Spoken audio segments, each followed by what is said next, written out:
Գիտեք, ես այդ ամեն ձայնագրությունը լսելով ինձ մի հատ հարց եմ տալիս, ասում եմ, լավ, օրինակ, այդպես տենց նոր, հա, նորաթուխ ընդդիմություն են կամ նորաթուխ ուժ են, բայց ինչ են իրանք այդքան հին։ Ոնց կարա նոր քաղաքական ուժը լինի այդքան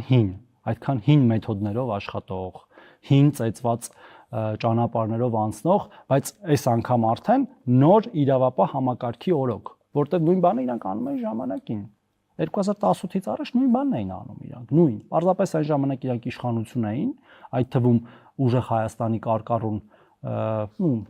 բաները, հա, հովանավորները, Կարեն Կարապետյանը, Սամվել Կարապետյանը, այն ժամանակ ՀՀԿ-ի օգտին էր այդ ամեն ինչը արվում, հիմա իրանց օգտին է արվում, եւ իրանց մոտ ոչինչ չի փոխվել, ու այնց հարց եմ տալի, լավ, չէր կարելի, ասենք, այս անգամ գալ ձեր գաղափարներով միայն հանդես գալ ժողովրդի առաջ, ոչ թե կանխիկ փողով,